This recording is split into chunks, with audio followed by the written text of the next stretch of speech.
All right, everybody. Welcome. Hello. Hello indeed. It is Monday.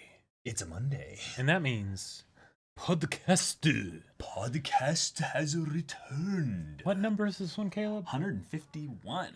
151. 151. 151. We had a little bit of a break after 150 to do some Among Us, which was fun. Indeed. But yes. yeah, now we're back for podcast here. We're going to do some general discussion and, kind of sharing stories and getting into a topic that we're both very passionate about. In this case, D&D. D&D. D&D. And this D&D. is a set of tips that we're going to be basically giving for people that are, never played D&D or people that have only played, a few sessions of D&D. And for a lot of you, this is going to be like, oh, yeah, sure, I know about that stuff. But maybe there's going to be something here that you're like, oh, That's I a have good some questions reminder. about that. Maybe let's discuss or something like that. And then we'd also love to hear from you guys stories about your first-time experience with regards to D&D. Yes. And maybe where some of these tips were helpful or maybe some tips that you have that you'd like to add in here as well. Indeed. Before we get too much farther into this, though, we do have a VIP shout-out. Yes. To GUI Engineer. GUI Engineer. You are a staple of our community. Thank you so much for all of the awesome support and help with like the streams and things like that. We appreciate you so much. Yeah, thank you so much, GUI. Appreciate it. And all right. Amiju, thank you so much for the Twitch Prime. Oh, sorry, for the tier 1 sub for 15 months. General Kenobi. Oh, gotcha. In response to the hello there earlier. Yeah. Look at Jacob's gaming chair, and then look at Caleb. It looks like he is floating. See, on a pillow. The thing is that means I've gotten wider due to quarantine because somehow you can't see the chair behind me. Oh. No. See, it's just that your arms are like firmly at your sides. Kawaii koto. Yeah. What is D&D? So D&D, Dungeons and Dragons.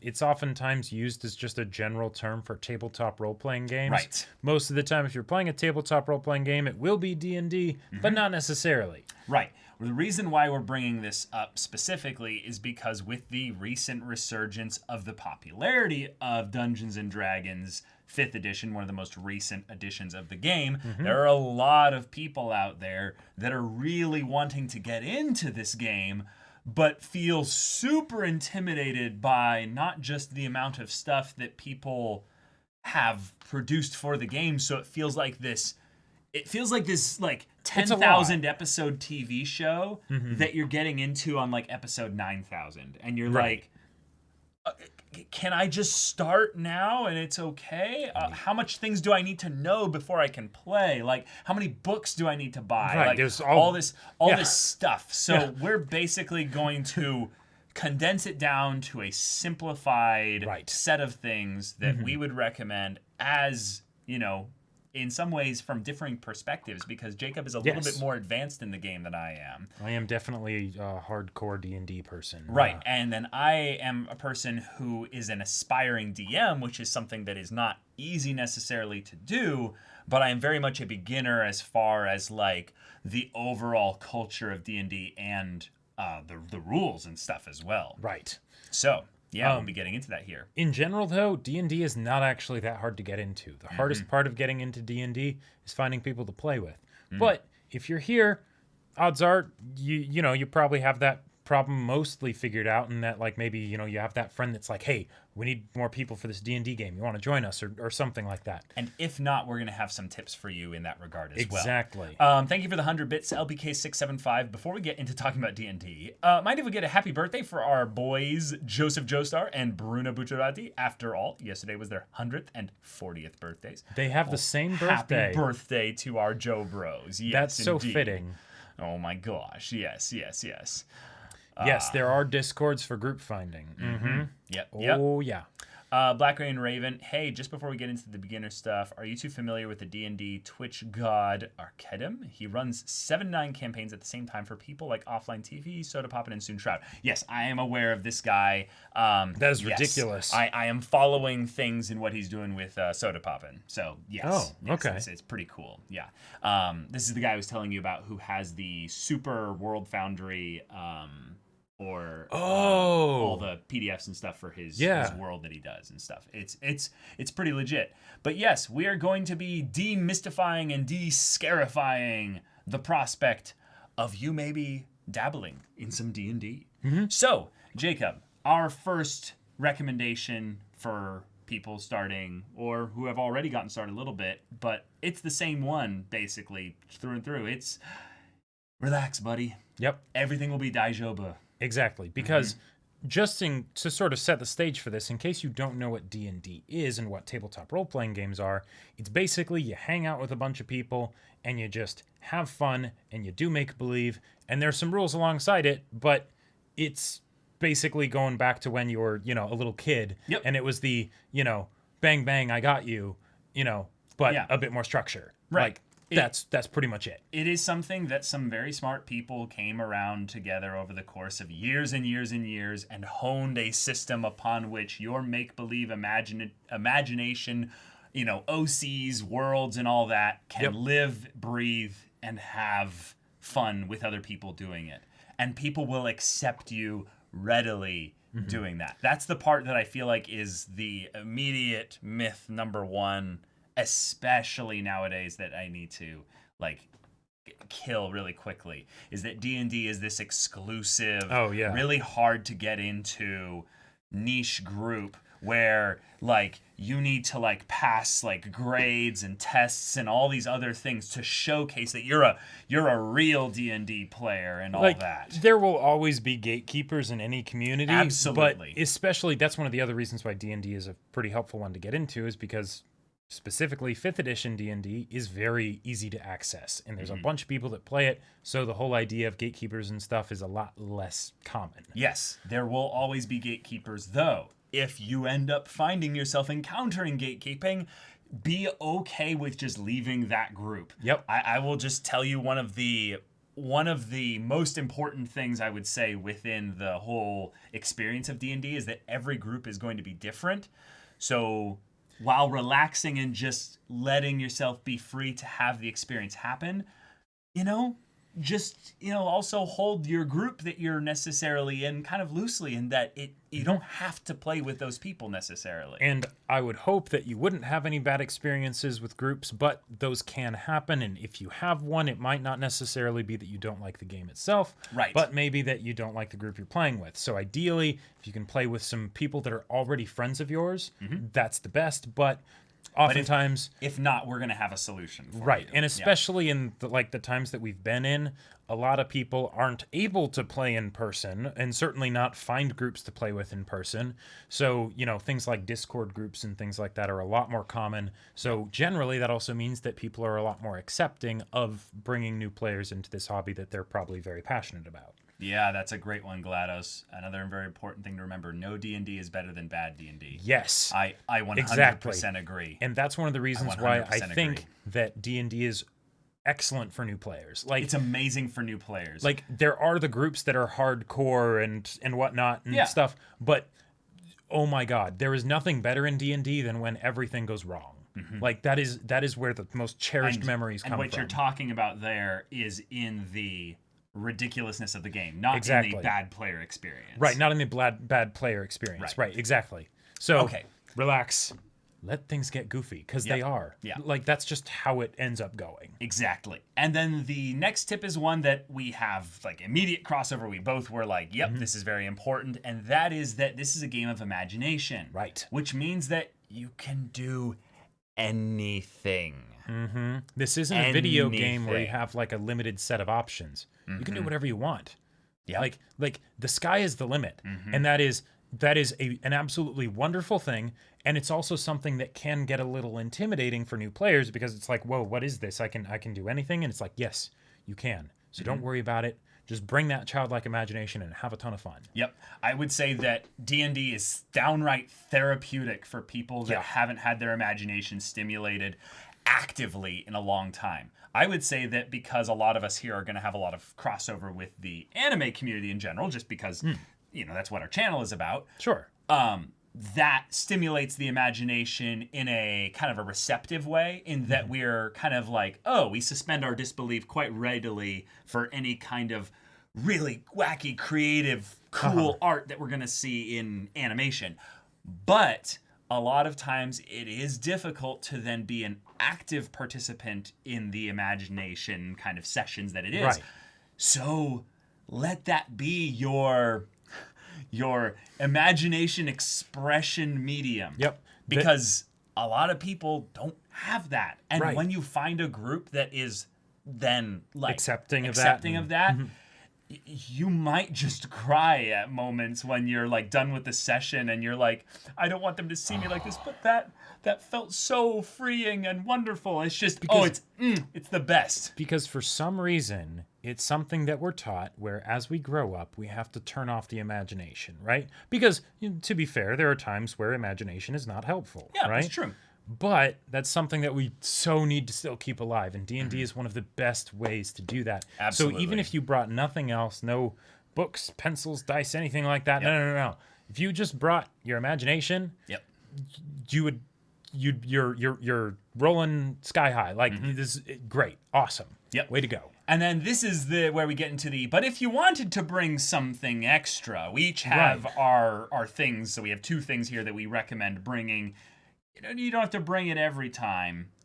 But if you did bring these 2 things every time, people would love you. And these are the 2 different parties that you're going to get to know in your D&D experience. You have the DM, who's your host, basically. The person who is going to be setting things up for everyone. Oftentimes it's at their house. Yeah, sure. Yeah, but in quarantine, it's just going to be the person that's talking the most. You know, the narrator, if you will. on the voice call or what have you. Yeah. And then there's the players. The Right. players specifically, especially if this is an in-person thing. Take it away, Jacob. This is an underrated one. Well, in case we say DM and you're like, I don't know what that is, the DM is basically the person that runs the game for everyone else. So you can do I do this and I do that, and then the DM is the world, right? It's a lot of work that the DM does that often goes underappreciated. So any additional appreciation you can show is always appreciated. But specifically, if you bring snacks, like, and this is only for in-person games, right? But if you bring snacks to share, people love that. Yep.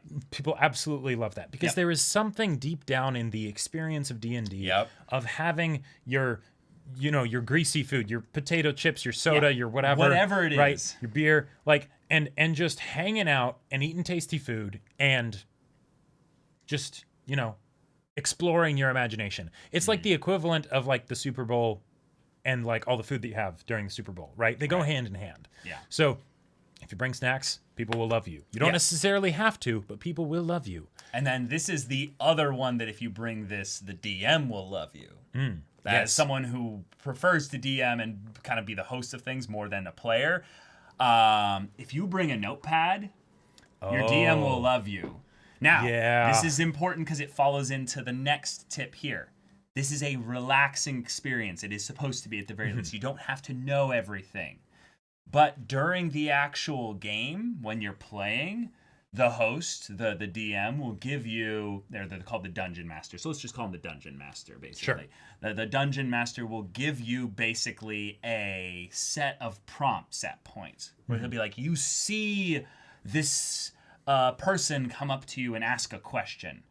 They're basically giving you guys, the players, the opportunity to respond. Right. If you take even the most rudimentary of basic notes of, what was their name, Dungeon Master? It's like, their name was this. And you just write down the name. The DM might cry. The DM might cry. The Dungeon Master might just be there and be like, I don't have to put up with another stupid nickname for this character that I spent time and effort coming up with a realistic name for this world. Yeah, you won't really realize why it's important in the beginning. But you'll be thanking us in like a year. Right. The players when it's then just natural and secondhand for you to have notepad there. Even the players will end up thanking you, but the DM will especially practically get on their hands and knees and tears streaming down their face. And you don't need to take crazy notes. No. This isn't school or homework. But just showing that you're putting the effort in to is listen, huge. To listen and pay attention. Yes. This is the reason why primarily is one of the most the biggest pet peeves on like everyone's list of things of what not to do. And we're only going to give you one of these really in the whole thing of what not to do. And that is to be basically distracted. engage yourself within not necessarily the game, but the people that are talking. Right. This is not about you knowing all the rules or something like that, but when someone talks in the game, give them your undivided attention, because this is the thing that will make not just an individual player or the dungeon master love you, but it will make the group love you. Yep. And I kid you not, this is something that experienced players still mess up on at points. Oh, yeah. I mess up on this at points.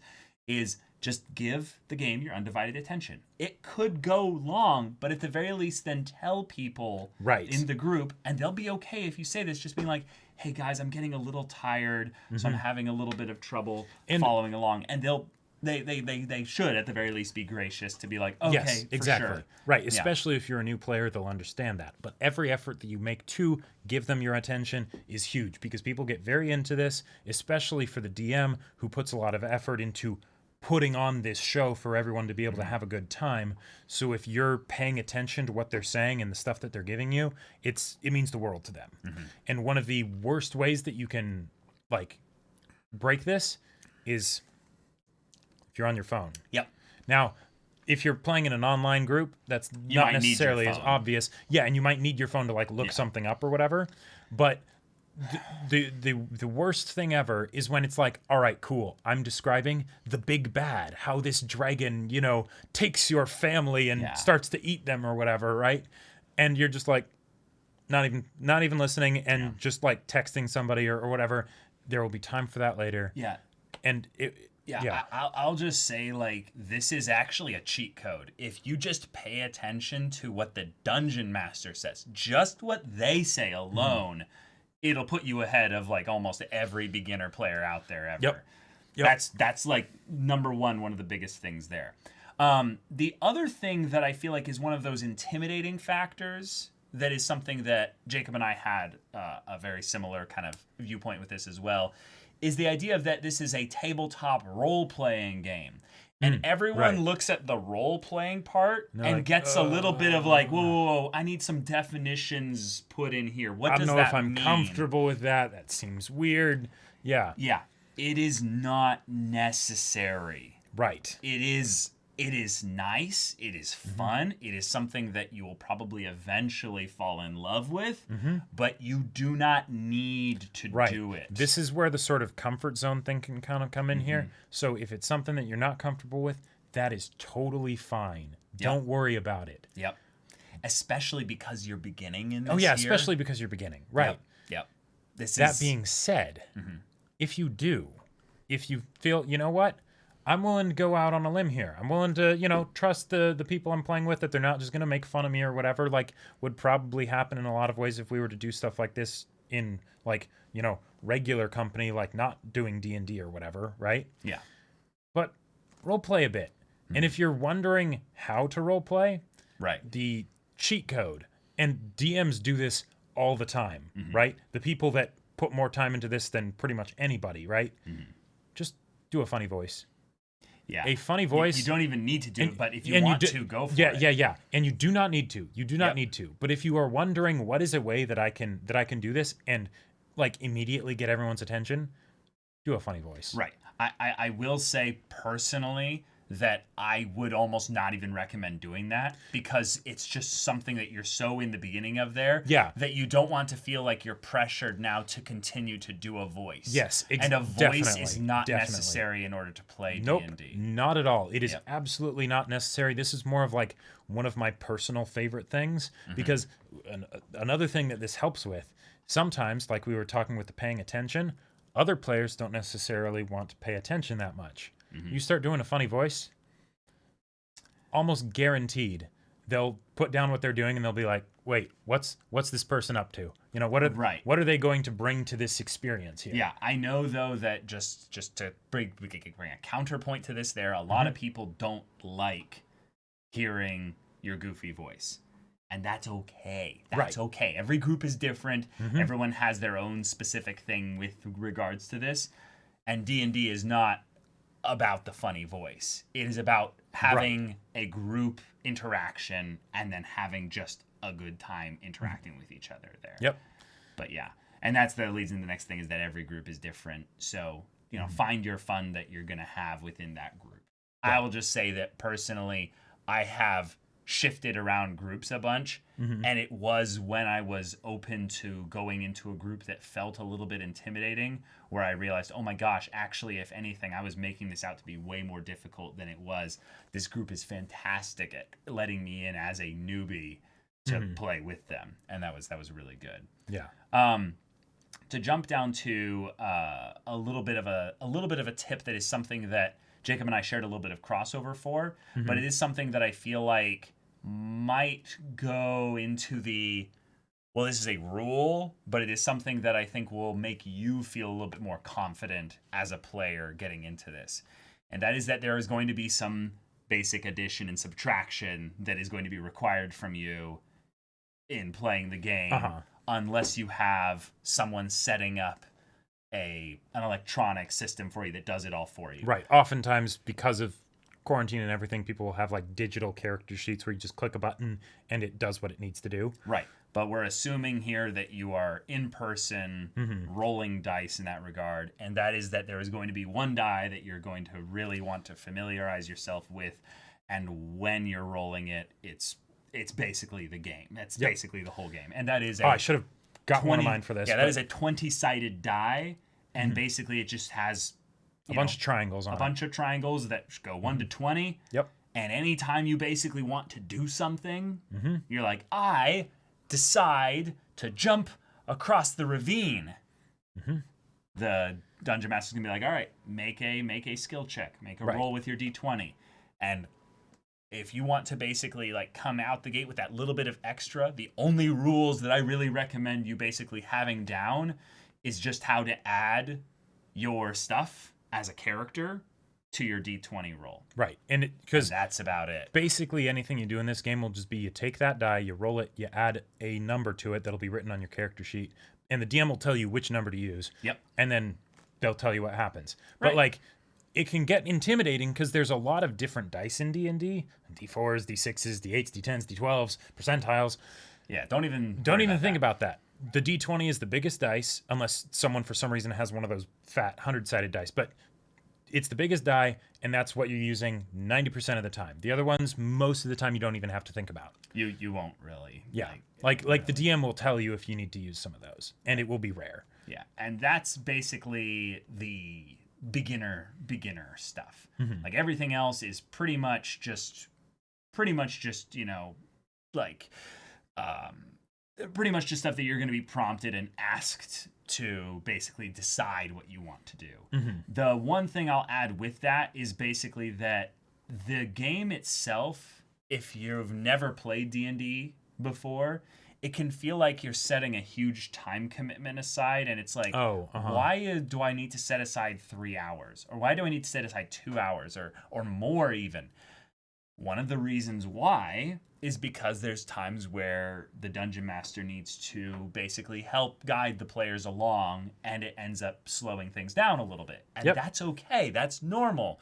But if you want to be extra helpful with this regard there, don't worry about making the right decision. If you are in a situation where the DM asks you, what would you like to do? Just literally blurt out the first thing that you'd like to do. And if you're They'll roll with it. Right. And if you're pun intended. And if you're thinking like, well, this is a weird game, I'm not sure what I can do, since you can do basically anything. Yep. Just tell your DM what you want to do. Like, I want to do this, but I don't know how that works with the rules. They'll tell you. They'll just be like, all right, just take that D20, roll it, and add this number. Yes. This will build a lot of trust between you and your DM. That is literally their job. Yep. That is their job, and this is something that will also, maybe, especially if the DM is one that is aware that you're a new player coming into this, and you tell them, I would like to do this. Telling the DM what you'd like to do is actually a little bit rare when you get into the higher rated things, because sometimes the players will just say, DM, I'm doing this. And you go, okay, yeah, sure. Right. And so this is a very specific reason why actually telling the DM what you want to do is better than saying what you actually do, even in later periods. When the DM, say, describes a scene, right? there's a rocky, a rocky canyon, and at the bottom there's some guys with bows and arrows or something, right? And they're shooting at you, right? If you say, I jump into the canyon to attack the people, you might not know that the canyon is actually 100 feet deep, right? The DM might not have actually said that, right? They just said canyon thinking that was obvious or whatever, right? Or it might be 5 feet deep, and it's actually no big deal, right? And the DM might tell you, like, hey, this canyon is over 100 feet deep. Right. You, like, realize if you jump in here, you might die. And you go, oh, okay. But if you just say, DM, I want to attack them, they'll be like, okay, well, it's 100 feet deep, so you'll probably have to use a ranged weapon or, like, climb down a ladder or something, and then you'll be able to figure that out. Exactly. And I would say that this is part of the area where a lot of people will get caught up in analysis paralysis and thinking you need to make the right call, you need to make the best decision, and there really isn't one. If you're playing in a group where people are judging your decisions about how you make the bad call and stuff like that, you need to find a new group. That's just D&D is a game of mistakes. Of just crazy chaos and wonderful things happen as a result of it. And variance. The die is going to make it is a cruel decision mistress. Not necessarily work. So in some ways, it can boil down to a lot of noble efforts that the die is like, nope. And by the way, if you're a more seasoned player with an established group and everything, and they start being like, "Why are you making that decision?" Because sometimes that can happen when you're familiar with the person and they know what they're doing. Right. Just remind them that it's called an adventuring group. You know, like it's not about things going perfectly. It's about things going wrong, and then rolling with those punches. Right. Exactly. Okay. So now we're gonna get into some of the extra stuff here. And these are our things that I would say are, like, once you've had the decision that you're going to start playing D&D. Right. And you're committed to starting, at the very least, with a group. These are a couple tips that I would feel like are... helpful for the game in particular, not so much the group, but yeah. And this is one where Jacob and I both came up with our own versions of the thing of where we encourage synergistic behavior. One of a big, let's frame it in a positive rather than as a negative. One of the best things about D&D is when you and another person end up playing off each other so well, and you create this accidental, often funny little mini story of something that happened that you will all remember as a fun memory way later into the future. Like, oh, remember when we did that goofy thing there? Oh yeah. And that is that when your teammate, your other person there, is doing something, show interest in what they're doing. Not just in listening to them, which is one of our earlier recommendations, but then going like, yeah, and I'm going to do something in addition to kind of help that, or at the very least be, kind of like, oh, so they're going to, intimidate this person there, and then you walk up behind them and go, yeah, and I strike a pose to be like extra intimidating. Exactly. And even if it's something that, is kind of like you piggybacking on a lot of people's stuff there, it shows that you're at the very least interested in what they're doing. Because from the player's perspective, let's say you're fighting a dragon, right? And you're about to deliver what might be the final blow with your dragon slayer sword or something like that, right? And you're getting ready. It's all going to be decided with this one roll of this die that, and you're like, all right, you're like blowing on it and like, praying to the dice gods and everything. If another player's over there just... That's not really going to make your moment feel as awesome. But if they're there and they're like, oh, come on, and they're like, ooh, I'm lending you my energy, right? Thank you for the posture check reminder. Yes, thank you. That will make that moment feel that much better for you. And the reverse is true, right? And one of the things that can be kind of tough in D&D, and this is another thing where every group's different, so this is one of those things where if you can find a group that's awesome on this, you have a truly wonderful thing. Most people are more interested to hear about their own character than to hear about anybody else's. It's the same kind of a thing where people love to hear themselves talk, right? So on the one hand, if you ever want to like form a connection with someone in a D&D group quickly, ask them about their character. Show interest in their character, right? Because that is the coolest feeling. It is like, it is really the coolest feeling. oh man. And so, what's really cool, and you know you're in a good group for this, is if you can't even get the questions out for asking about other people's characters because they're all so interested in your character, you will want to be in that group. That is a good group right there. And on the whole thing of finding a group, if you don't know people that are like, you know, D&D veterans and such, sometimes that can be a good thing because D&D at its core is just improv and, you know, all that good stuff. Yep. So sometimes the best people to make D&D players, even if they don't know what D&D is, are like drama club people or, you know, or you know, jokesters and stuff like that. People who don't take themselves so seriously Right. that they're unwilling to let you have the freedom to choose what you want to do. Because if there's the polite excitement of like wanting to give attention, right? Yeah. But when there's that like genuine, like going deep excitement, if they're like, oh man, I'm really curious to see what you're going to do here. Right. Right. That is It's worth unreal its weight in gold. how fun it is and how quickly you'll get addicted to the feeling of doing that when there's like 4 other people doing that with you. Usually you have that only with your one friend when they're watching you getting introduced to that anime that they really like. Yeah, and they're like, basically. They're like, so then this part, and they're like, oh, you're like, yeah, I really like this part. And they're like, Right. Isn't and it they're really excited good? for you. Yeah, exactly. That feeling is what D&D is in a good group of people where they're excited for your successes. It's wonderful. So now we're going to get into some kind of tricks of the trade when you're in your first session or you're about to start your first session. And I would say that these are more like little game tips that are ones where you're not necessarily like beholden to making these things there, but they're little can things be that we've helpful. learned along the way. Yeah. One of them is that, so probably definitely the most complicated part of D&D, and maybe this is why it can be intimidating for people, is character creation, right? Because that's where most of the rules are actually brought up, right? And hopefully you'll have a DM with you that can basically be like, that's fine. What kind of thing do you want to do? And I'll help you figure that out and what that looks like, right? Yep. So if you have them helping you there, awesome, great. One ways where the rules can still be complicated after character creation is with spells.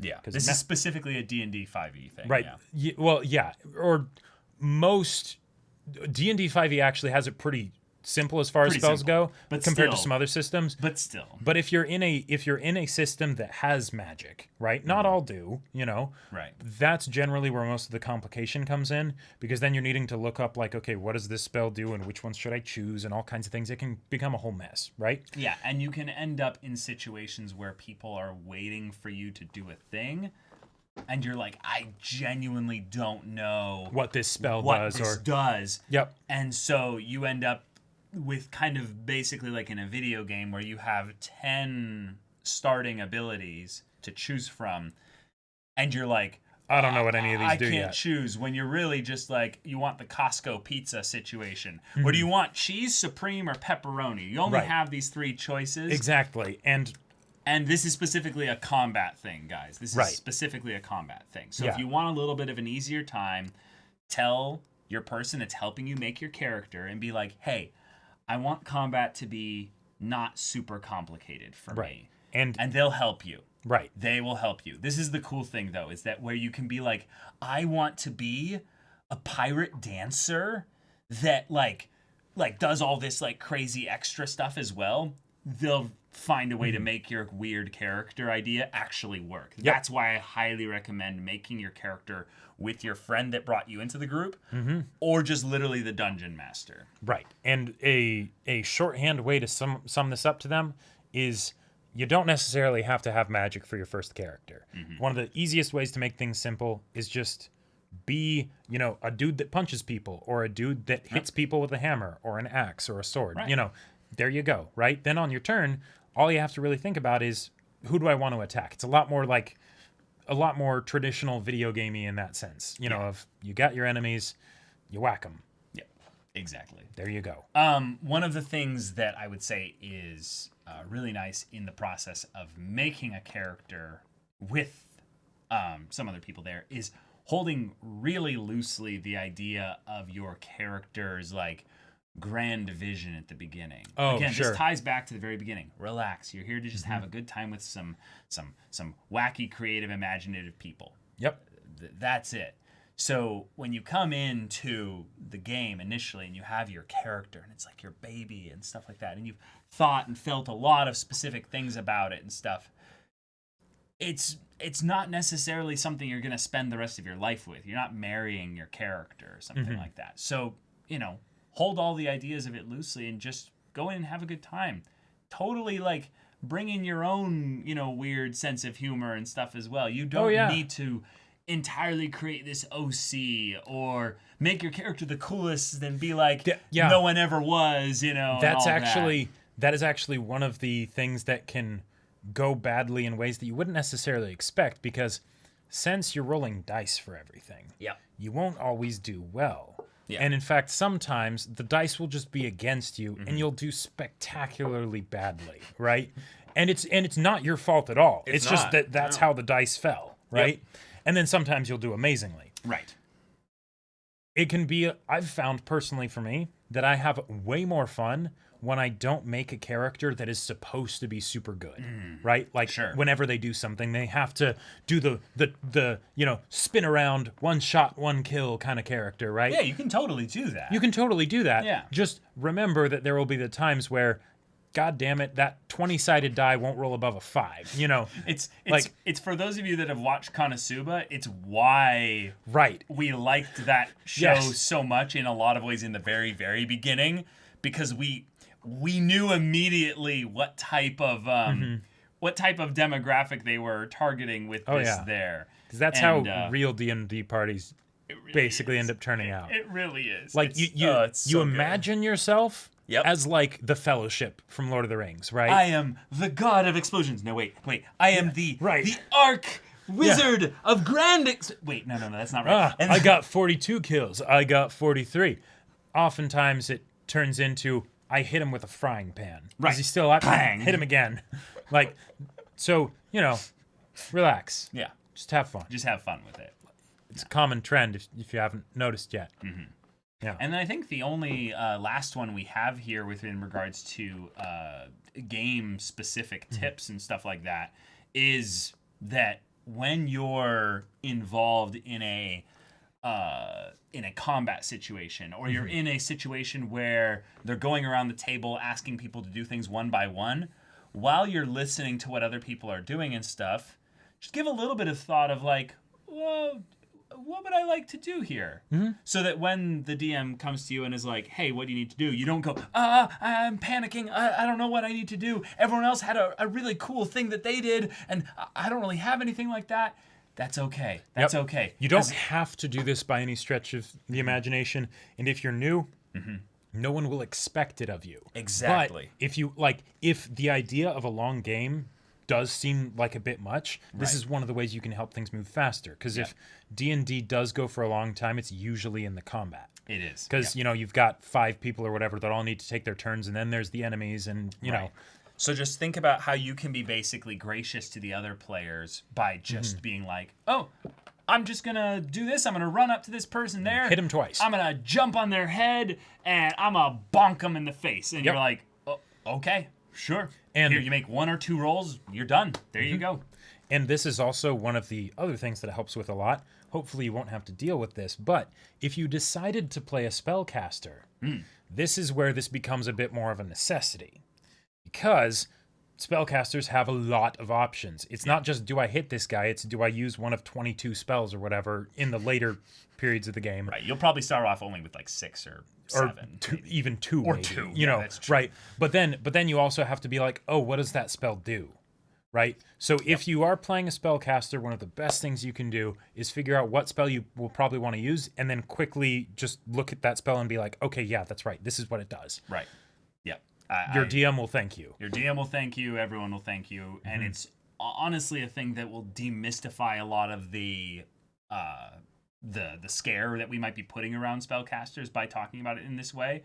Of being like, actually at the beginning, it's not that freaky if you just have written down somewhere, maybe on the notepad, or if you're doing this on the computer because of quarantine and stuff like that. Alternate tabs. You just tab to the spot where the spell is, and you just go, oh, that's what it does. And Okay. heck, if you're playing online, a lot of the times, if you have a spell on your character sheet, you can just click on the spell and it'll show you what it does. Sure.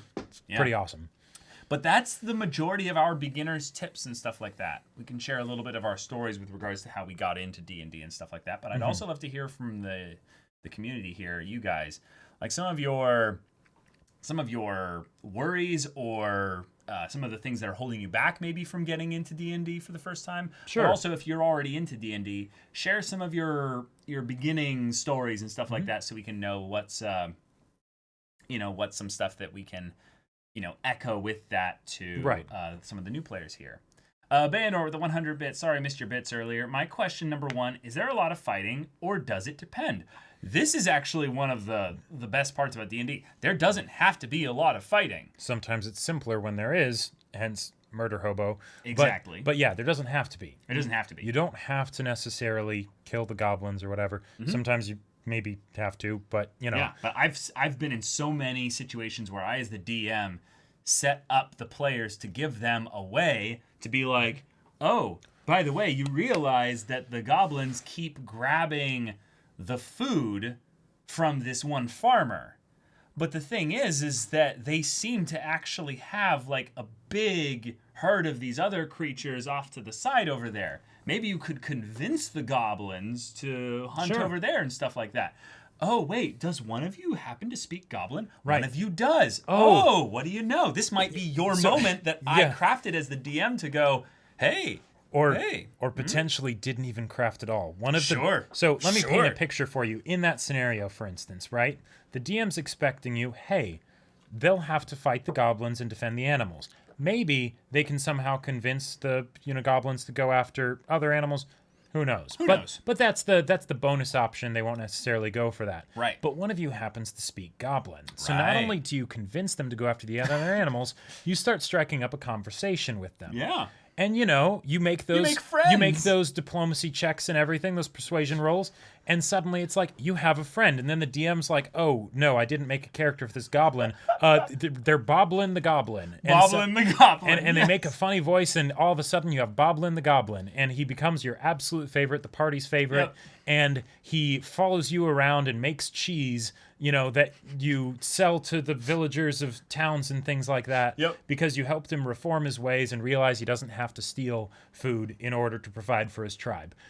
That's absolutely something that can happen and does happen. It does happen. More often than you would lot. think. And those kinds of surprises are the best. They're so good for the players and the DM. Because the DM is the one that basically is just improving around your perspective. So your character can only see so much. And the DM is basically like, it's like that Wallace and Gromit thing of like laying out stuff so that the track continues. But instead it's like, I'm quickly painting around to make sure that this world feels immersive and stuff like that. But yeah, that goblin might have been something that they never thought would happen. But because one of your characters, one of the players, decided to, we don't have to do combat here. They ended up with something way better. Yep. In fact, one of the most common areas, just as a little side thing here, one of the most common areas that this happens is if the dungeon master ever introduces a cute animal. Yep. Or even a not cute animal. Even a not cute animal. Like a really scary even animal like the sometimes. ugliest little animal ever. All the people in the party will be like, I want a pet. I want them. They're gonna be my pet. One of my favorite memories of just things happening in a campaign that shouldn't have was basically that. We were going through the desert, right? And we got attacked by the Scorpion King, basically. Just straight up, The Rock as the Scorpion King, he attacked us, right? Right. And so we defeat him, and there's a bunch of scorpions all crawling around, and my character's a snake person, so they get the idea. I'm can't be poisoned, so I don't have to worry about these scorpions. I'm going to take some of them, and I'm going to adopt them because they don't have a parent anymore. And I named them, and there were like 8 of them, and it was wonderful. And I carried him around, and it was fantastic. And then we fought some giants, and I got giant blood, and I fed it to one of the scorpions because the others had been killed by one of the party members with a sacred flame. And I tried to put them on a giant so they could kill it to get XP. But, and then I fed it giant's blood, and it turned into this big scorpion. And then it's like, oh, yes, I have this just scorpion, just giant scorpion that I ride around everywhere. It was wonderful. That's so good. And then the scorpion starts questioning, wait, father, because I got a scorpion talking sword or whatever, so I could talk to my son, right? And then he's like, father, why am I different from all the other people? Oh! Why are people scared whenever they see me, father? And this is precious. And I'm needing to figure out how to raise this scorpion and keep him safe on our adventures. Yeah. And, all kinds of stuff like that. And that did not at all have to happen. The DM did not plan for it in any way, but they saw like, oh, hey, I'm trying to save these scorpions. And they ran with it. And it went somewhere wonderful. That's so precious. Yeah. I love hearing about stories like that. Because when you play D&D, there's the perspective you have as the player where you're like, oh, that player got to do this really funky thing. That is so cool. And there's almost that little hint of jealousy of like, oh, I wish that could kind of happen to me. Uh-huh. But honestly, it is why we brought as like the second tip was bring your imagination to the game. Yep. Because if you're in a group where the DM is willing to let that kind of stuff flourish into so much more, you have no idea how far it could go. Oh, well said, Cychronia. You never remember the table, only the world where you tell scorpions how to be good kids. Oh. Right? Because you don't remember it as we were all playing this game and this happened. Exactly. I remember where we were all in the desert, and suddenly the scorpion started crying because people were scared of him, right? And then you had to console him and feed him meat and things like that, Oh. like that kind of stuff. So Yeah. the jokes and the memories and all of that stuff that you get from playing D&D are some of the best you'll ever get. Absolutely. Yeah. Perv, my D&D experience hasn't changed too much based on the video games that I've played in general, but I can't speak for Jacob. But a bit off topic. D&D experience much. Like, has Yakuza made you more intrigued in creating your own cabaret club? Of random people absolutely. that are all NPCs that you met. So another thing about D&D is just not like a tip, more of just an informational thing. If you get the desire randomly to just make a character that's literally a ripoff of your favorite character from a video game, TV show, That's book, totally whatever, okay. that is normal. Yeah, that is Everyone so does normal. that. Yep. A lot of people still do that even after playing D&D for years, right? Because it's a great place to start. It's a lot of fun, and there you go. So yes, have I made Yakuza characters and statted them out as crazy monk hybrid, Zen barbarians with lots of charisma, weirdly enough? Yes. Yes, I have. And I love it. So, yeah. Jacob's like, I just want to make a barbarian who sings karaoke. Yeah. Straight up. There Straight you up. go. That's wonderful. Yeah. That's okay. In character creation, yes, that's definitely something I have done, but it is not based on video games. It's usually based on anime.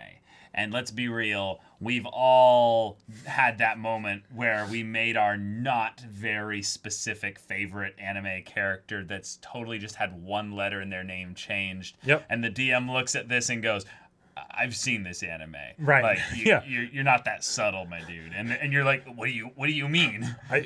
And that's a bad thing? That's you talk about that like it's a bad thing, man. yeah, exactly. Oh man, only group I've played with my Discord boys, and I feel like they're the only ones I can play with because I've known them for a little more than a decade. Wow. I feel kind of like I'm locked into only sticking with them because they're the only ones who I feel won't judge me as a noob. I think it ties back to an older D&D podcast where you guys brought up the idea of bothering the DM and co with being incompetent with your character info. Oh. That's more of like a later thing, especially again with the more complicated characters like spellcasters. If a fighter asks the DM, how does my attack work? Like it's not hard for the DM to answer. Right. If a wizard is like, okay, what do all my spells do? Yeah. That's the different. DM's like, I can't keep track of that stuff for you, Right. Like the main thing we're talking about here is we're talking about level 1 new characters at the very beginning there. Yep. And this is the thing that I would say is totally okay, but talk with your DM and let them know. Don't try to pretend like you're not a Yes. noob. That's the thing. Especially if it's your first time. Especially if it's your first time. No, just be like, I don't know any of this stuff. And one of the things that I would say is maybe a more advanced tip, but it is still a beginner to advanced tip, is that your DM will give you things to read. And you don't have to read all of it, but at the very least, skim read all of it. If the DM gives you like the entire player's handbook, and it's like, it's 300 pages, you don't need to read all of it. No, you don't even need to read most of it. Yeah, exactly. There are very specific pieces that you need to read, and most of the time that's once for character creation. Yeah. And that's it. So in that respect, yes, there is some memorization that is helpful, but that's more of a later thing than a beginner's thing. Yeah, you can straight up just name your monk JoJo, like Red Boot said, or Red Bolt. Yeah, exactly. That definitely works. It's not like there are subclasses built around, hey, if you want to make a character from your favorite anime, here's how you do it. Yep. Bayonet with the 100 bits, thank you so much. Second question, how does dying work? Can characters die permanently? So this is probably one of the things that is both intimidating, but also I would say rather freeing, is in D&D 5th edition, specifically this way there, dying is something that is actually, I would say, even for me as a relatively not that new of a player, it's still pretty scary. But in a lot of ways, if the DM knows you're a new player, they will have moments where they will threaten your character's life. And you will have to death is very much work on the table. But one of the things that can do primarily is not just get you attached to your character a little bit more, it'll get the party and you attached to each other. Yep. So it then becomes this thing of, I'm sticking by the guy who was really big and he like put up his shield to protect me in that one fight. It really immerses you into the experience there. So death is something that can happen. There are rules as to why death is not a thing of like, oh, now you're just suddenly dead. That is something that can happen. Especially in older editions. Yes. But nowadays, in the newer editions and stuff, like death, 5th edition. Permanent death is possible, but it is much harder to get into. Yep. And because usually, as a new player, in the beginning stages of the game where actually death is the scariest in a weird enough way, it's something that a lot of the other players will kind of help you with. They'll keep you safe. Right. The later you get into the game, eventually you get to a point where death isn't really a problem most of the time. It can theoretically happen, but that kind of helps guard against the whole thing of, I've been playing this character for 2 years. Yep. I don't want them to just die. But I will also tell you, deaths are amazing. They absolutely suck, right? But they can also be really amazing. Exactly. Because it's that thing that you would never want to have happen, but when it happens, it ends up being one of the most memorable things. Yep. Right? For sure. Like in a show, right? You have that beloved character. And you're like, you know what? I really don't want that character to die. I don't want their daughter to be standing at the grave being like, why are they putting dirt on daddy? Right? Yep. You don't want that to happen. Yeah. But the fact that it might happen and sometimes does happen. Right. In hindsight, that becomes one of the best parts of the whole experience. I'm going to go into a little bit more of a personal story experience here. I ran a lot of Star Wars games back in the day. So not fantasy-based and stuff like that. And in Star Wars, it is actually quite easy to die in a lot of the systems that they have there, but it is very easy to bounce back up before you fully die. Basically, you'll have moments where you're dying. Yeah, going unconscious kind of a thing. Right, but you're not actually dead. And my characters, my players specifically, were having a moment where they told me out of game and they were like, hey, it's not actually feeling as dangerous anymore. Could you maybe make things a little bit scarier and stuff? Yeah, I remember that game. And it was a moment where I realized, I have been kind of trying to protect them, but they're ready to spread their wings and feel a little bit more challenge and stuff. So what I did was I didn't make things immediately like, oh, now there's death around every corner. What I did was I just introduced a couple story things that was like, oh, this is a little bit scarier just because there's more serious stakes involved. And one of them in combat decided to kind of go off by themselves and do something that was just a little bit Reckless. reckless. And so, well, I'll set the scene for you really quick. They went into this area where they were trying to get someone out of this bunkered room and stuff.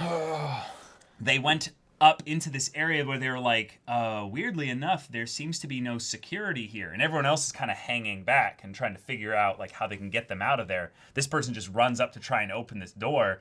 And this stealth guard basically popped out and just stabbed them in the gut. And instantly brought them unconscious. Right.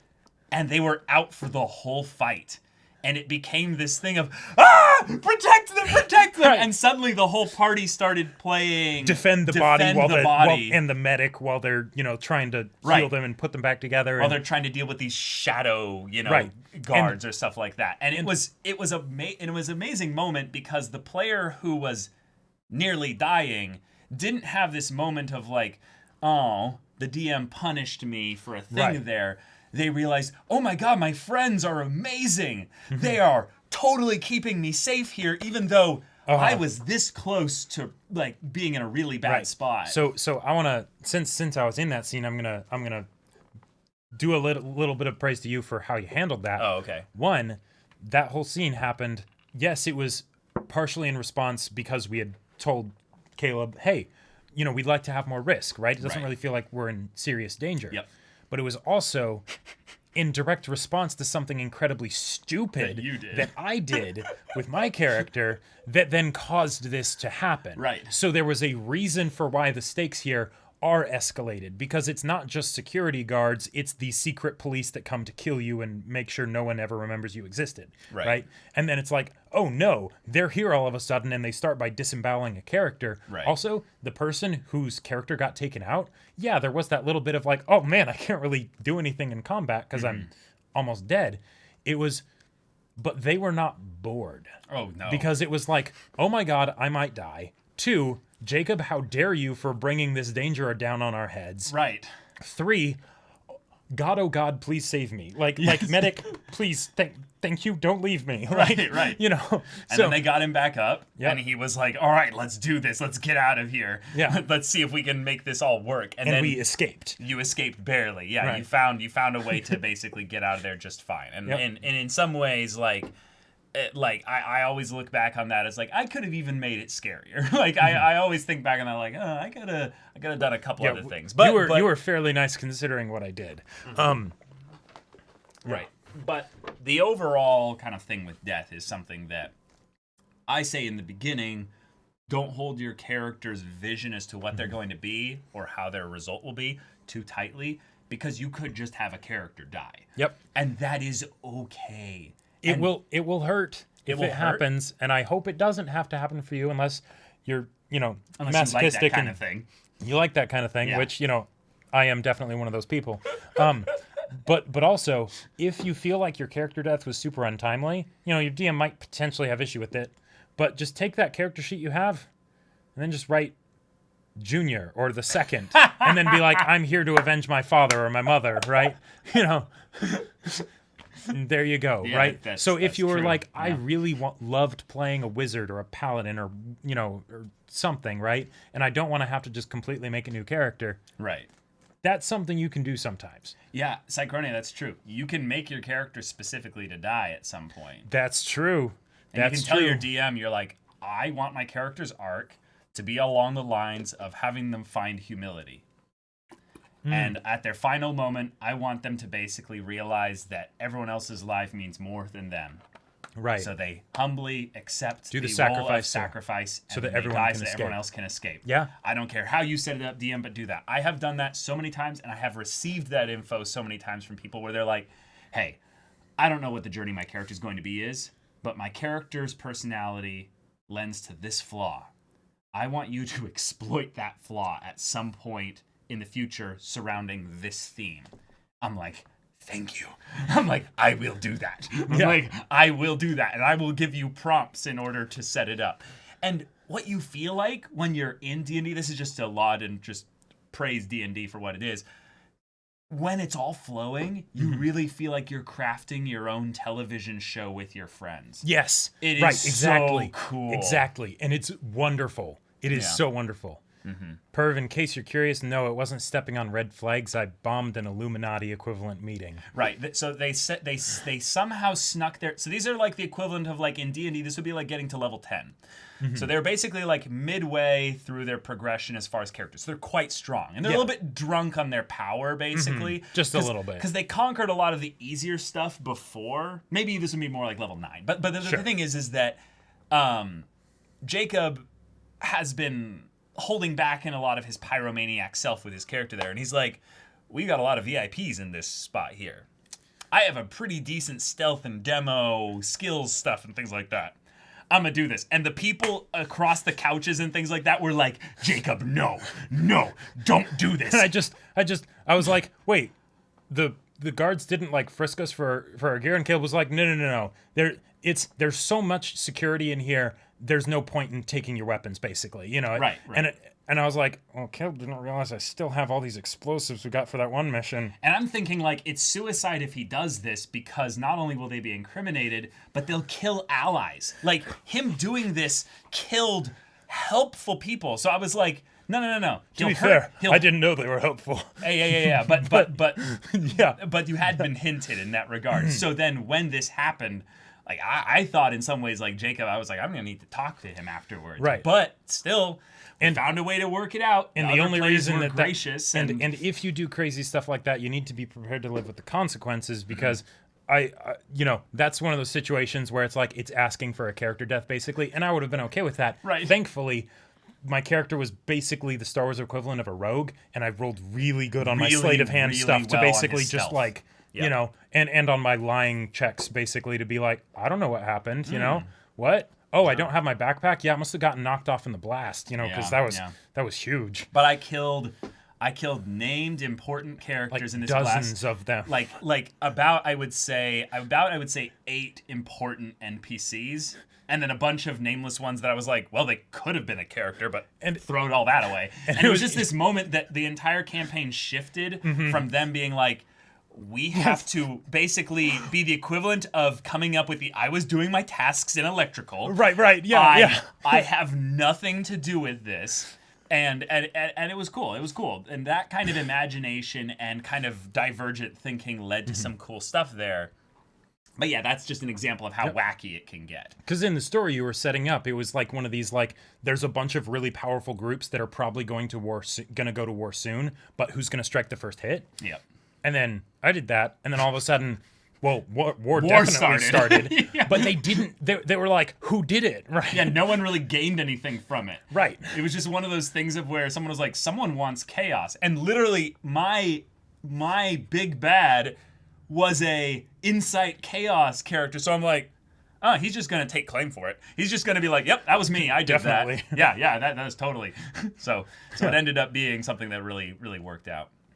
At the end of the day, the game is not about winning. It's about having fun with a good story with your friends. If you think of a good story that ends with the death of a character, go for it. Yeah, exactly. It is about having fun in that regard there. Yeah, I don't know, man. Jacob sus. Yeah, Jacob vented. Yeah. What was great, actually though, true, what was great, though, is that all the other players, they watched me tell Caleb that I was doing this and everything, but their characters didn't know. So they did a really good job of not meta. Well, one of them struggled to not metagame. One of them struggled, but it was It was so much fun to have them be like, have to roleplay of like, oh, I'm glad you're safe, and then be like, God damn it, Jacob. Yeah, exactly.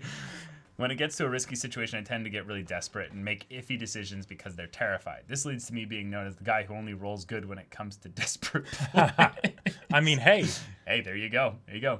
An issue I've been having recently is that my main group that we've recently completed 2 campaigns with, and one really fun full campaign-sized one-shot, I have also have added a bunch of people join and require our DM to split the groups based on everyone's availability. This leaves me alone with a lot of the newbies, while a lot of the people I enjoyed playing with are in the other group, leaving me feel a bit ostracized. That is something I would definitely talk to your DM about. Yep, tell your DM that. Yep. There was a point where I had a similar thing happen where I'd been playing with a group of people, and it was a pretty big group of people. There were 6 players, and then Total. the DM, right? Yep. That is a lot. That is a lot. That is usually like a hard max. I think and 4 is the 4 is the sweet spot, sweet right? spot, yep. 5 is stretching, and 6 is usually right out, but sometimes you can make it work. I think you can make it work with 3 to 6. I think that's my, as a DM personally, 3 to 6 is my number. And 6 is a bit too much for me, but I can still make it work. And every group is different. Yep. Like some people don't like to have to share the spotlight that much, so they don't really work as well in a bigger group. Right. Yep. And so basically, we had been in this group, and it'd been tough, but we'd managed to get a good dynamic going with 6 people. That's hard to do. It is. And then the DM decided to bring 2 new people into the group. All of a sudden, there's 8 people, and he didn't really ask us about it. Yeah. And that was tough, and they didn't necessarily get along well with the group and things like that. I ended up leaving that group, right? Yep. And it really sucked. So if you are a DM, things that affect... Yeah. There are more things than you might think that affect your players. Right. Not only know your limits, but know your players' limits as well. Exactly. Yes, that is 4+ DM procrastinating. Yeah. Yeah. I would always basically count the DM in the group dynamic because they are going to be someone talking. Oh my God. But yeah, that is why I would say 4 is the sweet spot, because then you have an odd group of people talking. Mm-hmm. But not only that, you have to imagine the fact that the DM every once in a while might talk in a session more than any other individual player. Sure. Which is why every once in a while I, as the DM, actually like to have the player group be actually a little bit larger, because then as a DM can go, here's my prompt, now I'm just going to sit back and listen. I don't want to speak that much. My goal is to answer questions, provide clarification, and then prompt them in a direction, give the little group a push, and then let them just interact their way towards a conclusion or something. Yeah. Yeah. And Red Alchemist, that is insane. Yeah, Your that's too group of many. 7 turned into a group of 12. 7 is already a ridiculous amount. Yeah, Going 7 to is a 12, lot. you could split that into 3 groups. Like, and again, this brings it back to the other thing of, ideally, because all the groups are different, you want to be playing with people that you would hang out with even if you weren't playing D&D. Right? Yeah, you don't have to, but you don't it is have helpful. to necessarily, but that is really helpful, right? Yeah. And especially if the people have playing D&D for a long time, hopefully they still know how to go into that good D&D mode, But man, I'm sorry, that's unfortunate. Oh, Mari, cool stuff here. This makes me think of a game I played with my best friend when we were little girls. We'd spend hours outside and we continued the story. Every time we could, we had to write down all the abilities and allies and worlds we had created because there were so many. It was ridiculously fun. That is D&D. Awesome. That is literally just like your own fun, like kid version of LARPing. But D&D is just, you get to do that in a way where you know when you failed or succeeded. Right. Because the rules will rules tell for you it. for Yeah. that. And that's something that maybe takes a little bit of the improv out of it, because then you're not automatically assuming it's always a success or a failure or something like that.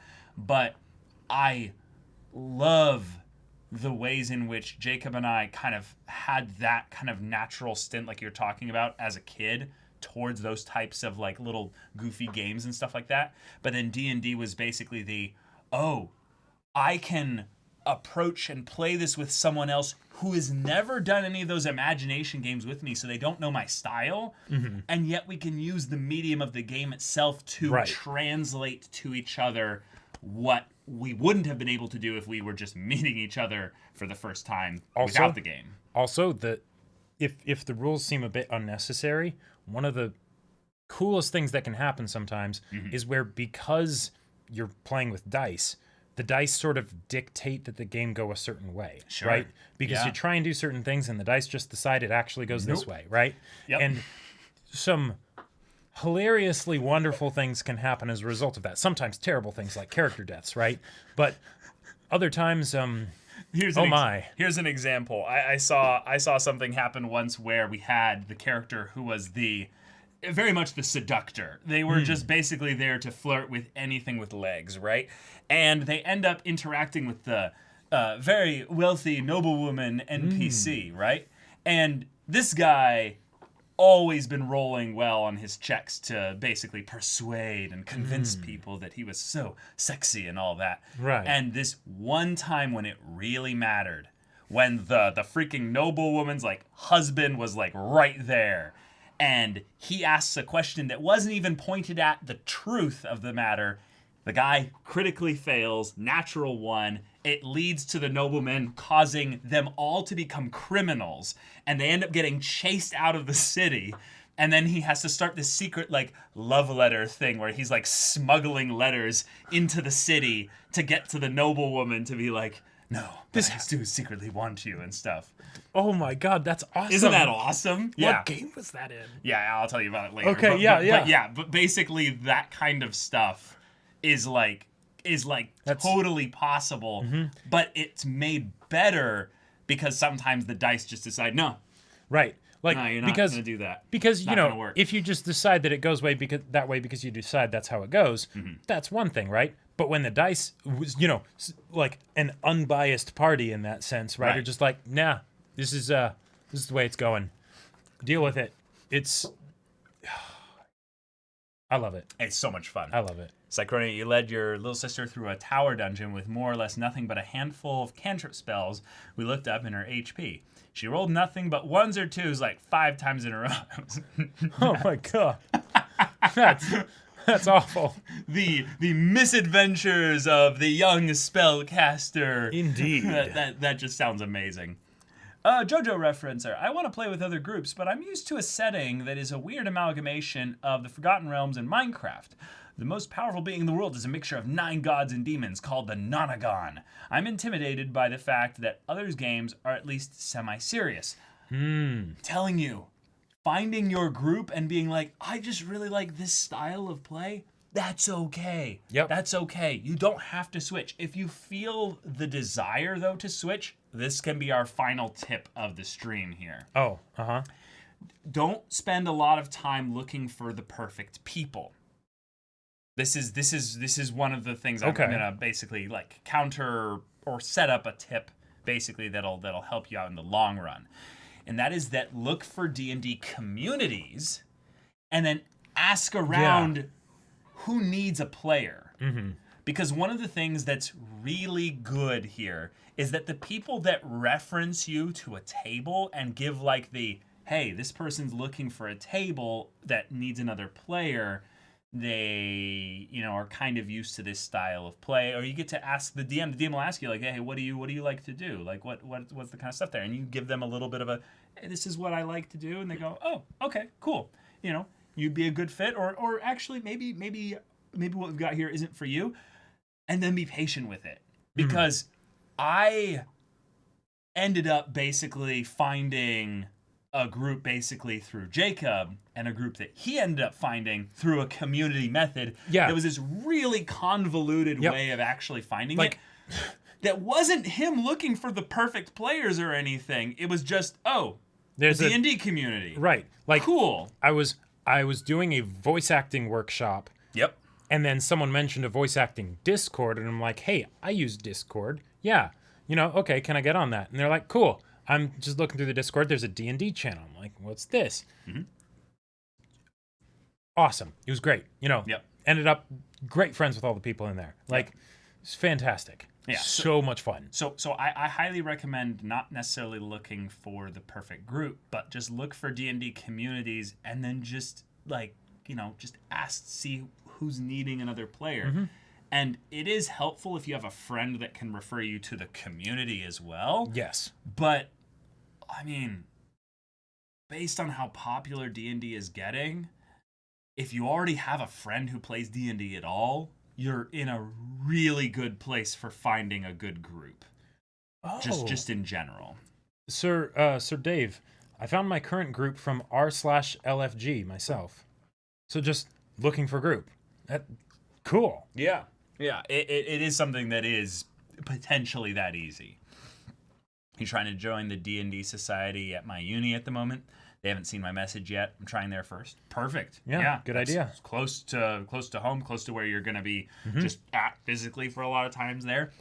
I would say that this is becoming more and more common actually at like university, for instance, where it's like, oh yeah, there's probably a D&D club. Like, there's probably a group of people. And within that club, there could be several games that are being several run. Games and then several communities that they're connected to. So probably the toughest part of this recommendation is that you will have to interact with some strangers.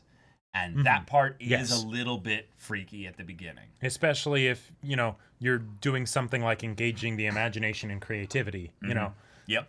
that can feel kind of uncomfortable at first. Yeah.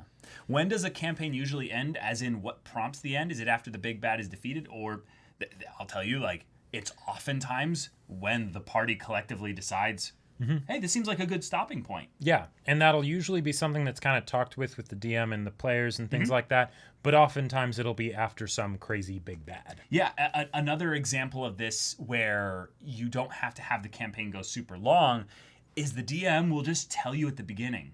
It's like, by the way, sure. there's only going to be 15 sessions in total. Right. Yep.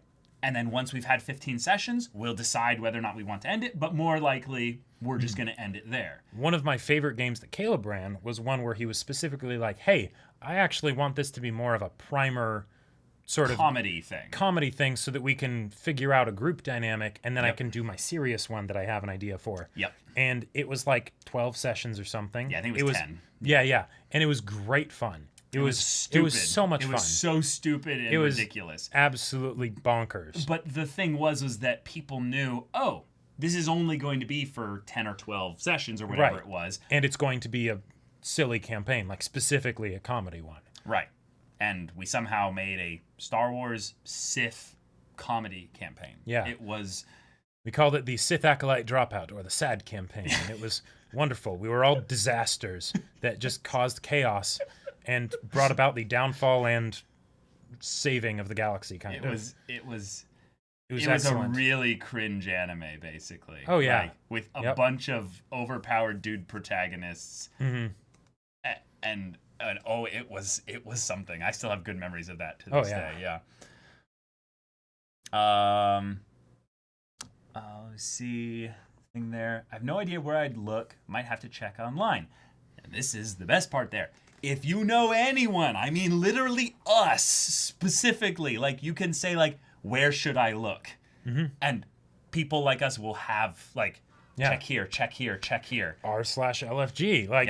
Like, Discord is, because of, quarantine and everything, basically just assume that you'll probably be playing on Discord or some equivalent. Right. But it's totally possible. Like there was, so about 10 years ago or so, I started getting into tabletop RPGs. It was a Star Wars system, right? Right. And the thing is, a lot younger. Yeah. Multiple different families that all sort of had to come together in order to do it, and we were young, so we couldn't really drive and stuff. So it was hard to do, shall we say? And there was a point where I would go away for a summer job every year, and it was really tough because then it's like, well, okay, I guess we'll just not meet over the summer because we didn't have things like Discord back then. Right. Now, that's not a problem.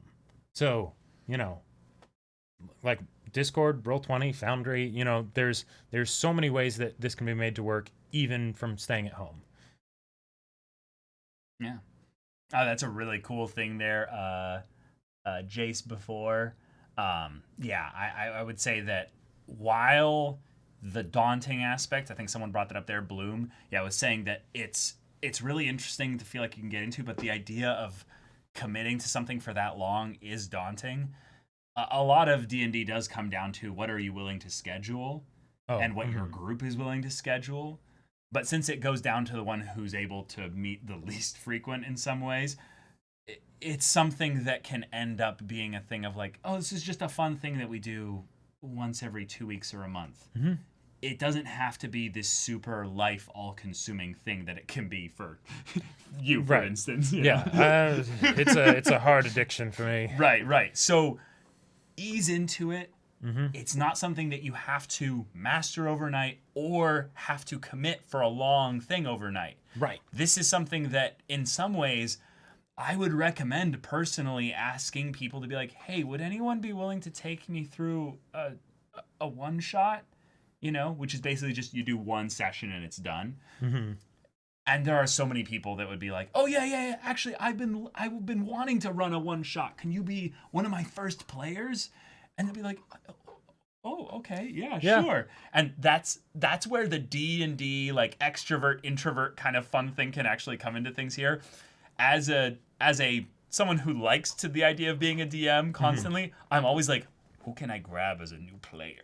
I'm like, ooh, I claim you. Yes, you are the one who is like, oh, I'm not sure about this D&D. I'm like, no. I will take care of you. Come, let us. Dark side of the Force is a offers many abilities some consider to be unnatural. Yes. Oh man, that's good stuff. Ooh. Friendly Terminator, tips for a forever DM. Okay, so I feel your pain. If you are in the actual forever DM thing where it's bringing you despair, like the pain of like, Take a break. yeah, I highly recommend taking a break from D&D in general, but I specifically recommend going back to basics and treating yourself as a new player. And basically be like, I know nothing, I know no one, I need to find a group now. Yeah. And just completely like halt everything, go 90 degrees off to the right or left, and get on a new track basically with D&D. You will find a whole new world waiting for you there. Yep. One of the other things that also I've the group that I found that I ended up introducing to Caleb that I really, really love, they were doing something that worked really well for them, and I think it's a pretty good setup. If you have another person that also is interested or at least willing to DM. Oh, yes. You can do something where you alternate, right? Right. So like let's say you're managing to play weekly, right? Which is in and of itself can be tough. That's crazy. Right? Yeah. Then you can basically say, "Hey, every other week we switch. This week I'll DM, next week you DM." It's not the same game though. Right, not the same game, but basically where each person has their game that they run, they get more time to basically prepare, right? Because running a game every week, that's ridiculous, right? Yeah, but this is Jacob, the advanced player who's able to handle being in 3 campaigns simultaneously. Yes. And he's about to jump on another one very soon. Right. But being in something where that kind of made it so it was like half a campaign for each. And it was great because then it's like, hey, you've got your character that you can run, and then you also go into the DM seat where it's all right, how do I herd you feral kittens, you know? Yeah. Yeah, the style that he's talking about, Terminator, is something where if you're interested, you can start, and this is tough, but you can start empowering one of your players to DM-hood and see if they have the you have a hunger touch for of it. destiny about you. Yes. And it's slow going in that regard. If they don't come to you initially and be like, hey, I'd like to DM, do you have any tips? Then you might be stuck within things in that group. Oh. So that's why I recommend doing also the about face, change, go to a different environment, and be like, I'm a new player. Right. And look that, for a group. Exactly. Yeah, more to it. I salute you, and I salute everyone who DMs every week, because that's oh boy. Running a game every week is ridiculous. And Mordred's like, I run 2 games a week, you know? Yeah. Oh man.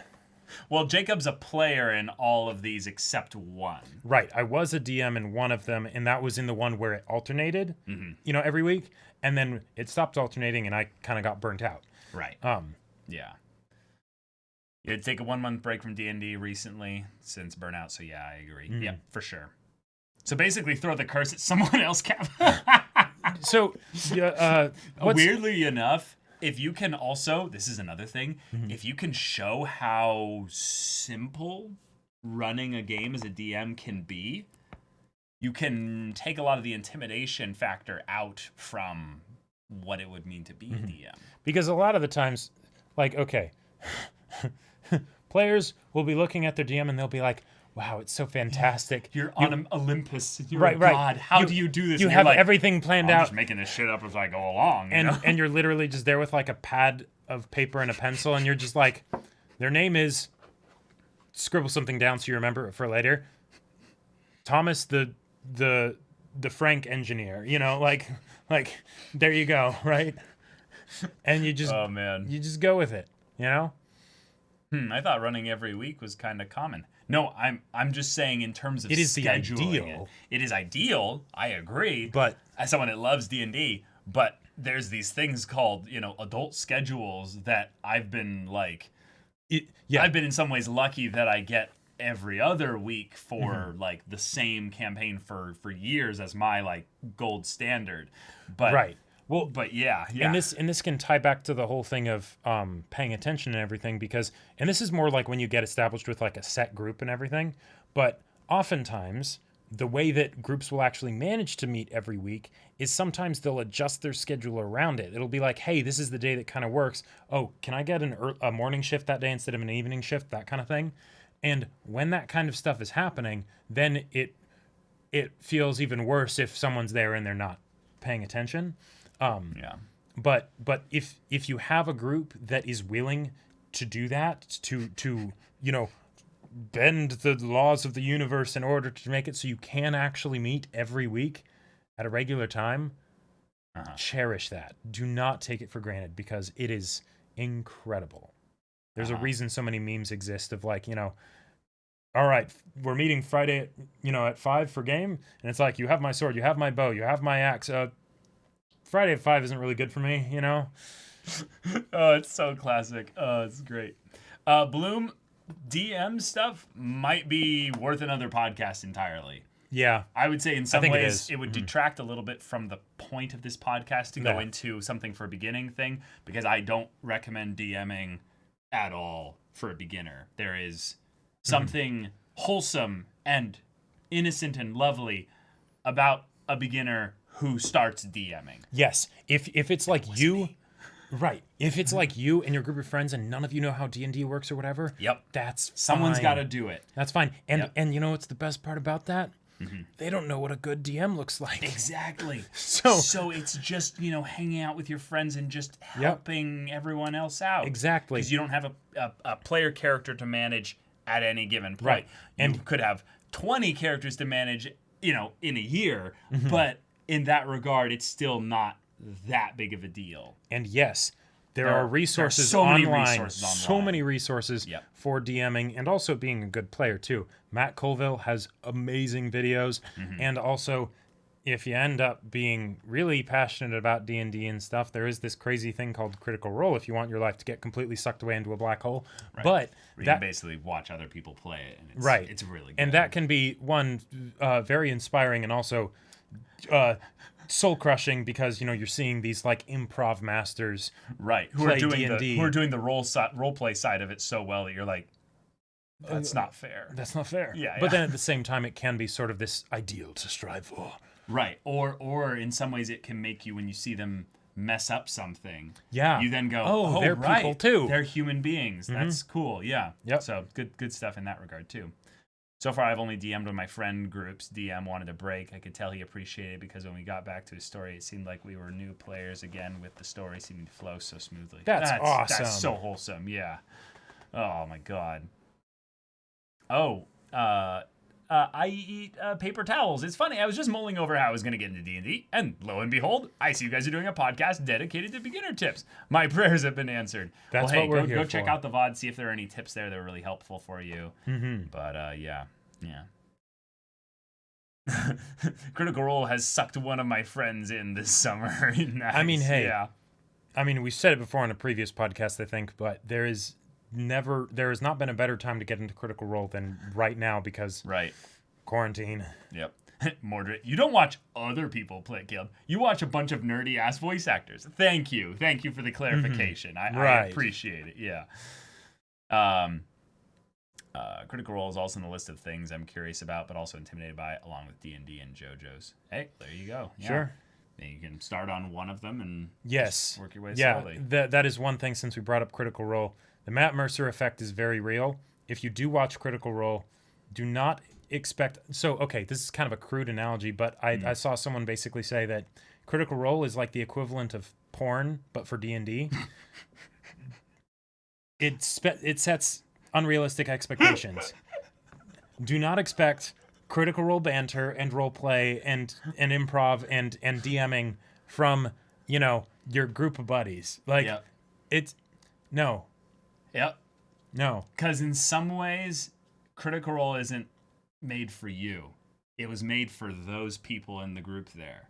So in some ways, there might even be ways in which your group is better because it was made with you in mind. The DM specifically thought about some kind of thing in the story and was like, hey, this person really likes this kind of thing. So I'm going to have this goofy thing in there because, I want to see that player smile. Also, and you're like, oh, that was for me? Oh, I feel so special. Oh. Also, if you look at the earliest stuff of Critical Role, even though it's still quite good, that might help dispel some of the Mercer effect. Because when you don't have a fully choreographed and animated trailer for your campaign, and like fog machines and stuff and like Dwarven Forge everything. Crazy miniatures and maps and stuff like that. Yeah. That can help dispel some of the illusion a bit. Absolutely.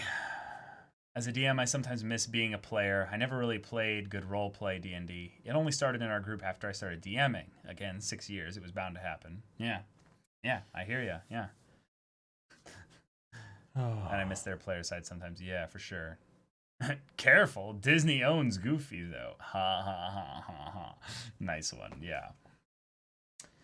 All right. Well, hey, guys. In some ways, this is like the perfect time to end it. We've kind of moved away from giving tips here and stuff like that, kind of sharing stories, hearing from your guys' stories, answering some questions in this regard. But, y'all, like, if you're ever in a situation, speaking to all the people that are like never touched D&D, and they're like literally holding themselves back from doing it because they're just nervous, scared, or what have you, like, reach out to us and we will point you in some directions. There might even be literally people in chat right now you're like, oh, I should ask them some questions and stuff. Like, ask questions. If you have a social media account, and this is something that I actually like hardcore recommend, if you're willing to get, 1 to 99 responses and different types of responses, just say like, I'm looking to get into D&D. Yeah. And I kid you not, you will get either like nothing, or you'll get like those nabbed friends, up so fast. Yeah, you'll get nabbed up so fast that people be like, all right, now come into me. Now, and be willing to say no, like, if that group doesn't seem like your style or what have you. But I have seen this work really well with people where they just go, oh, I already have like, a couple hundred friends on Facebook or something like that. I never use Facebook for literally anything. So it's like, why would I? Well, I'm looking to get into D&D. And then people suddenly allow us to introduce ourselves. Right. They just come out of the word of work. They're like, and it's ridiculous. And then now this isn't something that you would never necessarily need to do, but if say you're fairly familiar with D&D and you're just really wanting to play and things like that, and you want to see magic happen, like you want to see Black Friday kind of just rampaging crowds of people, be like, I'm thinking of DMing a campaign. That one is one that I like to play as a card. Just that, it is shocking just how how fast it'll be like, oh yeah, whatever, right? Yeah, another player. Well, sorry, we're kind of full. I'm looking to DM. Suddenly, like people will be fighting each other to be like, sleeping. No. Right. Yeah. Oh man. But yeah, like recently I was what? Friendly Terminator went to a random club and said I was a DM. People jump on that quickly.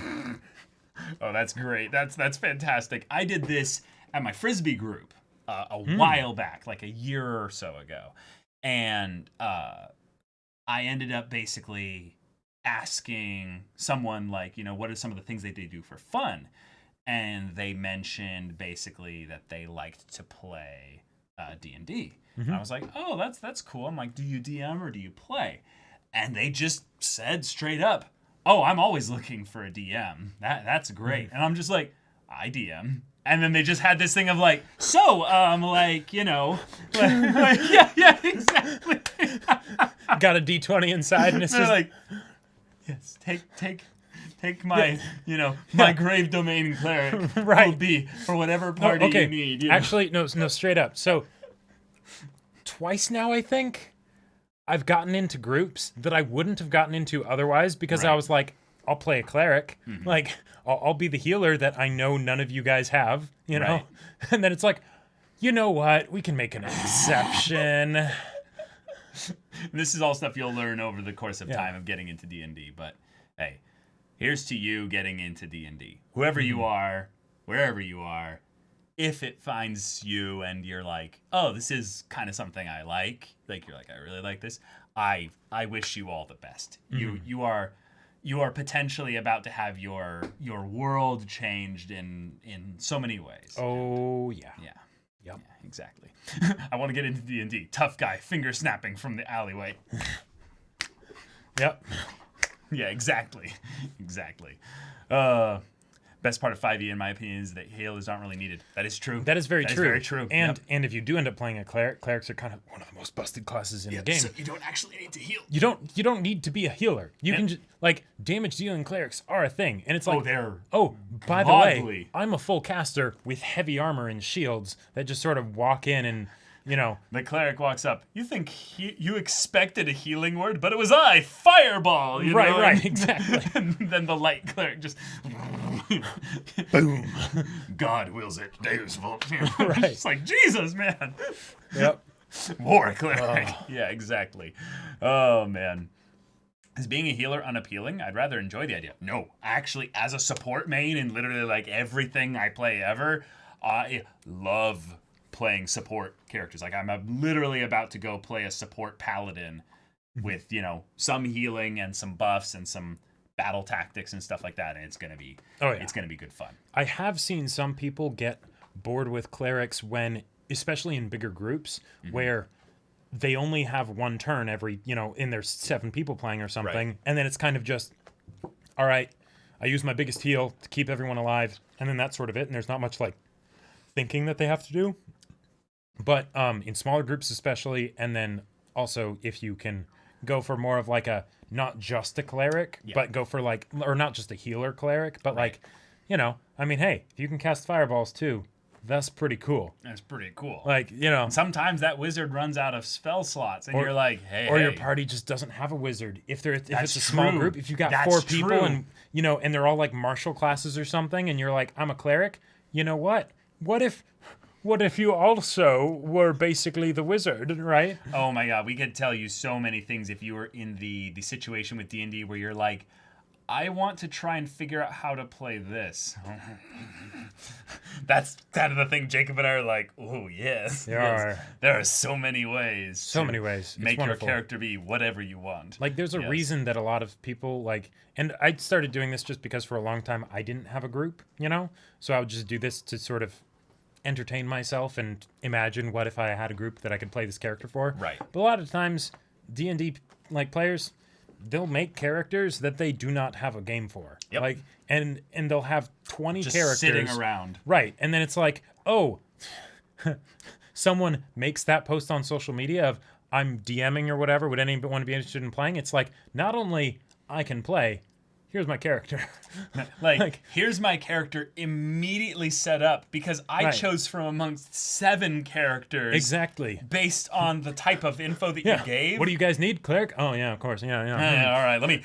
I All got right, one of those. I got 3 here. Which one? Yeah. There we go. Yeah. Yeah, exactly. Yeah, support is primarily buffing. That is true. It is more of that. But have also you seen any of support can- Arcadum stuff? Yes, I have. Support can also be CC, which is amazing. You do not know true joy until you're the cleric, right? And the DM's like, all right, there's this dungeon full of like crazy powerful creatures, and you're just like, banishment, banishment, banishment. And it's like, yeah, if that's my sole contribution to this fight, that's fine. I just basically said the boss will not be here until all the ads are gone. Yep. And then we all prepare our attacks to hit him once he appears. Yep. You have a folder of 10 characters. You have like 5 characters in the backlog. Yep, exactly. All the D&D people are speaking up like, oh yeah, I know that feeling. Yeah, Perv. I started Final Fantasy 14. I just finished the first base part of Heaven's Ward. I'm loving it. It's really. I started fun. it too, and He's struggling. I'm struggling in AR. with AR, but the freaking dungeon or Coils raid of or whatever, Bahamut. Coils of Bahamut, that was awesome. Right. Oh, you're using undead, are you? You activated my trap card. Yes. Twin Divine Soul Sorcerer Banishment. Also, Twin Divine Soul Sorcerer Inflict Wounds. It's wonderful. You misty steps to get even close to them as well. They're like, haha, this sorcerer can't get that close. And then you're like, that's oh wait, where, no, that's a spell you couldn't do. Yeah, Right, but right, yeah. yeah, I was a goblin, so I could just bonus action hide and then. But yeah, All right, guys. Well, we're going to be wrapping things up here. But thanks so much for joining in. I'm going to shout out all the follows that we missed here. Anime Clown, Titus Flame, Rubber Yogi, and PC Taco. Thank you so much for the follows. yes, thank you. Welcome. So, guys, if you want to stay up to date with all of our streams, leave a follow. If you want to get a subscription through Twitch Prime, or just because, you'd like to do that, you get a magnet next to your name, but you also get access to our private Discord. Right. We do have stuff in there where we have a lot of people that talk D&D and stuff like that. A lot of good people in there as well if you're looking for a group. So maybe check that out if you're interested. But also, streams are Monday to Friday, 3 p.m. Pacific Standard Time. We have our discussion stream podcast on Mondays. On Tuesdays, we do our One Piece manga, 1 volume a week dramatic readings that are quite fun and ridiculous. Indeed. And we have our gaming streams on Wednesday, Thursday, and Friday. So then your stream on Thursday is... Persona 4 Golden. I played it last Thursday, and oh my god, I'm in love. Okay. I haven't even fully, I got past the prologue, but now I'm starting to get into the story and the idea of managing the schedule and everything, and oh my god, there's some Nice. smiles that I absolutely must protect. Wait till you see my character name. But yeah, come hang out. And then on Wednesday and Friday, I am going to be wrapping up the Dark Souls streams in general with some reactions, some discussions, some boss catching up, where I'm going to be basically guided in New Game Plus to some spots where apparently I missed some bosses, so I'll get through that. And then also be doing a tier list of Dark Souls bosses, which should be kind of fun once I've done that whole stuff there. So yeah, a little bit of a medley of Dark Souls post-game epilogue type content. So that'll be kind of fun. So be sure to be there on Wednesday and Friday for those. But yeah, until then, guys, semblance of sanity. I'm Caleb. I'm Jacob. And we'll see you all Next one. time. Yeah. Oh. All right. But yeah, D&D, it's great. If you haven't tried it, give it a shot. It is not too nerdy. It's just the right amount of nerdy. Is Jacob going to claim the Wednesday slot now? We'll see. We'll see. We'll see. We're still figuring that out. Yeah. Yeah, exactly. Actually, Bombs de Lupolo. Yes, actually, Hades is literally the game I'm considering to play after Dark Souls. So we'll see. We'll see. That's one of the ones there. Yeah. Yeah, because I've played Bastion, Transistor, and Pyre. So Gotcha. I have all those under my belt already. But yeah, Dark Souls, exactly. Oh, I want to play, but I'm so nervous. You just go for it, go for Gintoki. it. It'll be a ton of fun. Yep.